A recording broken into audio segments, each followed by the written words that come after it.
This is a story regarding Imam Rahimtullah Alayhi, Imam Shibli Rahimtullah Alayhi, in fact. And Imam Shibli Rahimtullah Alayhi was a great scholar of the past. Imam Shibli Rahimtullah Alayhi says that throughout my journey of knowledge, I had nearly 300 teachers. Now, when a person says I had 300 teachers, that means that they traveled a great length and a great deal to meet all these teachers. Because if you study the history of the past, you do not have scholars living together. You have scholars who are living in scattered areas. So you would have to travel sometimes for days or weeks just to meet one teacher. And in that area, you might find 2 or 3, but then you have to travel more. To meet 300 teachers and to study from 300 teachers, first of all, shows us their great deal of dedication. Then on top of that, he says that while I studied with 300 teachers, I learned 4,000 ahadith of Rasulullah sallallahu alaihi wasallam. Now 4,000 ahadith, of course, is a very significant amount of number. And then on top of that, he says that after reflecting on all the 4,000 ahadith of Rasulullah sallallahu alaihi wasallam, there was one hadith in particular, only one hadith in particular that resonated with me the most. And he says that when I reflected on this one hadith of the Prophet ﷺ, I realized that this one hadith is the means for my salvation, my safety and security in this dunya and in the akhirah. Additionally, he said that he believes, and this is what his comment was regarding this hadith, is that this is the ilm of al-awwalin wal-akhirin, meaning that this is the knowledge of those pious predecessors in the Sahaba and the Prophet ﷺ from the past all the way to the future. He says this one hadith sort of encompasses everything that we know and what we need to abide by and what we need to live by. Now you may be asking, what is that one hadith of the Prophet ﷺ? If he, this great scholar, out of 4,000 ahadith, he chose one hadith, what is that one hadith? That hadith is a hadith of the Prophet ﷺ wherein he says, alayhi salam, he first, alayhi salam, he compares the dunya to the akhirah and he tries to provide us some perspective. He says, alayhi salam, i'mal li dunyaka biqadari maqamika fiha. And he says, wa'amal li akhiratika biqadari baqa'ika fiha. Look at his words very carefully. When he talks about dunya, he said maqam. Why maqam? Because we're not going to be in this dunya for long. But when he talks about the akhirah, he says baqa. You see, the baqa means how long we're going to last over there. So he's saying that when you live in this dunya and work for this dunya as long as you plan to live in this dunya. But when you are going to the akhirah, prepare for the akhirah as long as you're planning to stay there in the akhirah. Let me give you an example. Imagine if I'm going from here to overseas with my family. We're going for, probably like a month.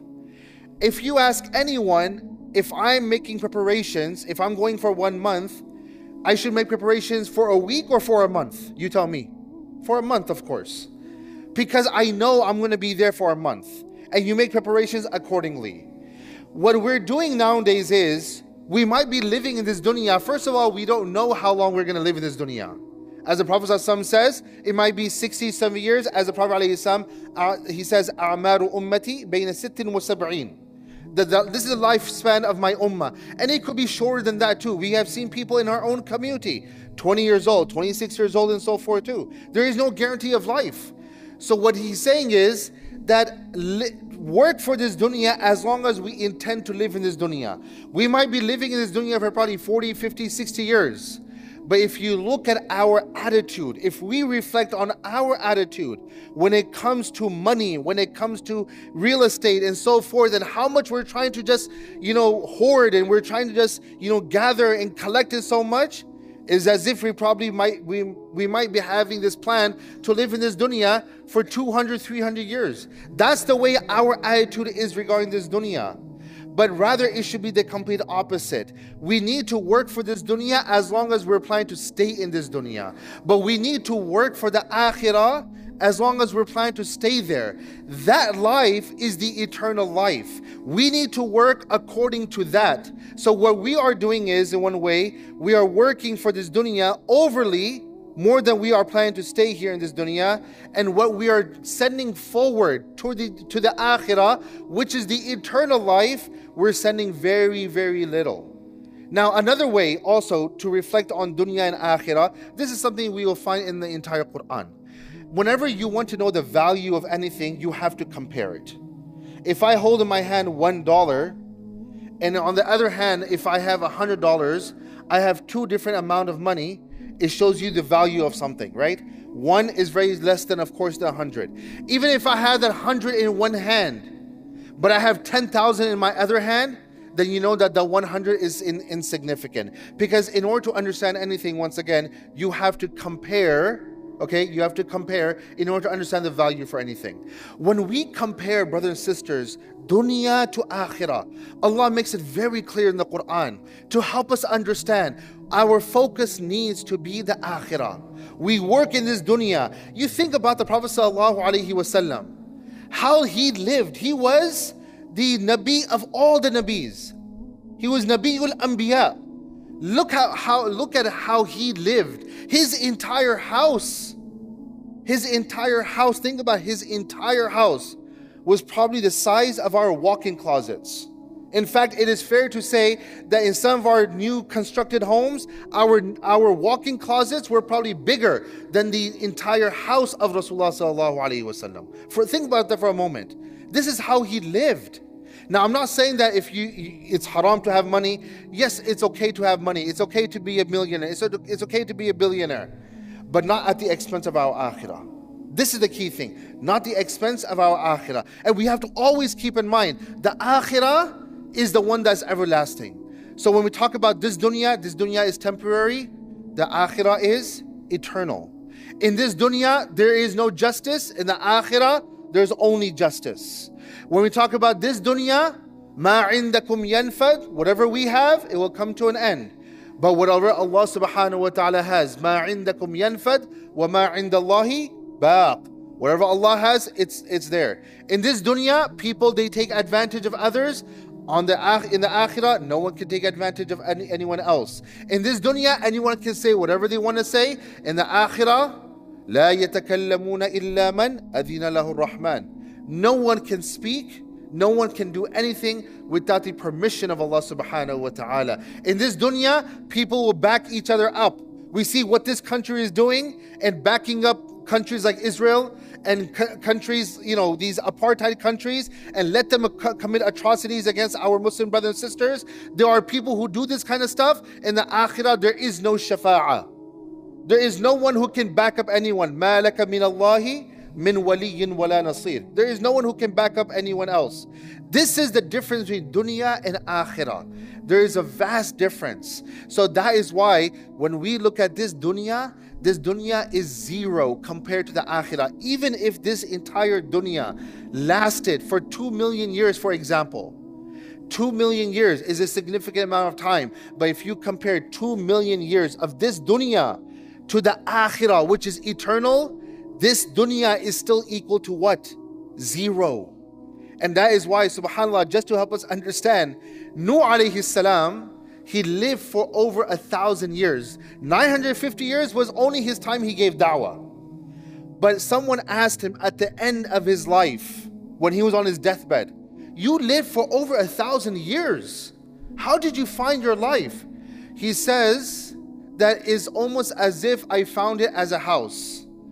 وَجَدْتُهَا دَارًا لَهُ بَابَيْن.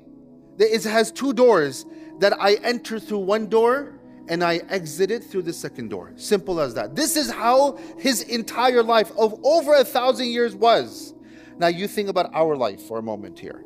So this is why the Prophet ﷺ is telling us, when you need to live in this dunya, no problem, but work as long as you're planning to live here. And when we need to go to akhirah, we work enough that we have to go to the akhirah.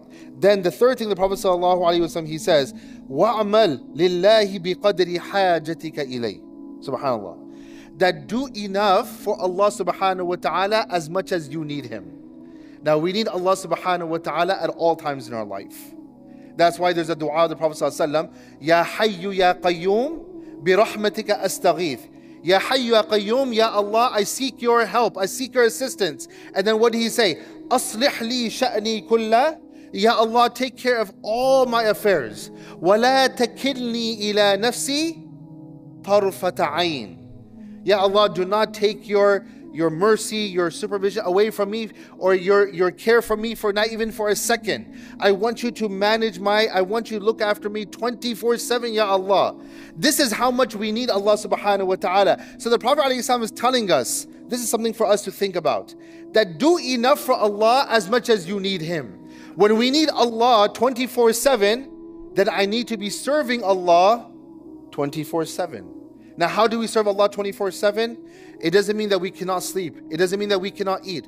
But everything that we do it according to the Prophet ﷺ. If I'm sleeping according to the sunnah of the Prophet ﷺ, it becomes an ibadah. If I'm going to the restroom and I'm doing it the sunnah way, it becomes an ibadah. So that is why every single moment in our life could be an ibadah to Allah subhanahu wa ta'ala.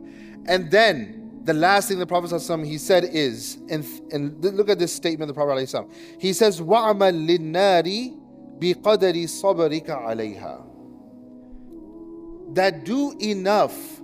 Now the literal translation is, that do enough for the fire of Jahannam as much as you have the patience to be in the fire of Jahannam. Think about that for a moment. What the Prophet ﷺ is telling us is, whenever we commit a sin, ask ourselves, do we have the patience to endure the fire of Jahannam? Umar al-Khattab radiallahu anh, it is mentioned about him that whenever he would go home at night and he would take some time out for muhasabah, he would always lit a candle and he would always put his finger near the candle. And he would always ask himself, Ya Ibn Khattab, he would refer to himself and he would ask himself, do you have the patience to endure this? He would just touch the fire a little. And this fire of this dunya is nothing compared to the fire of the akhirah. And this is why Allah subhanahu wa ta'ala reminds us over and over again. When the Sahaba radiallahu anhum were on their way to Tabuk and they were saying, it's too hot, and they had to let go of everything and just go into Tabuk, what did Allah subhanahu wa ta'ala say? That قُلْ نَارُ جَهَنَّمَ أَشَدُّ حَرًّا. You think this is hot? The heat of Jahannam is far intense, is far severe than this heat that you are enduring. When we go outside in this Texas heat, we think this is a lot. This is nothing compared to the fire of the akhirah. So the Prophet ﷺ is telling us that in one way, whenever we're about to commit a sin, we're about to do something that is wrong, ask ourselves, put yourself, if you were to just even be close to your fire, your gas lighter, your gas stove, and you just sit there and you turn on and you put your hand right over it, right before we commit a sin, if you were to just simply do that, any one of us, and ask ourselves, do I have the patience to endure this? Then khalas, go ahead and do it. But if we don't have the patience to do it, then we stay completely away from it. So this is the hadith of the Prophet ﷺ. 4 things he mentioned. He talked about dunya, he talked about the akhirah, he talked about Allah subhanahu wa ta'ala, he talked about the fire of Jahannam. Imam Shibli Rahimtullah Alayhi, he says, out of 4,000 ahadith that I memorized and I learned, this hadith is the most important hadith to me. And so this is a hadith that I want all of us to always think about, inshallah, always reflect upon. What is dunya? What is the akhirah? Where do we need to go? What our focus should be? And what are we seeking protection from? I ask Allah subhanahu wa ta'ala to give all of us the tawfiq to think about this hadith, to reflect upon this hadith, and to live by this hadith. Aamin Rabbil Alameen. Wa jazakumullah khair. Assalamu alaikum wa rahmatullahi wa barakatuh.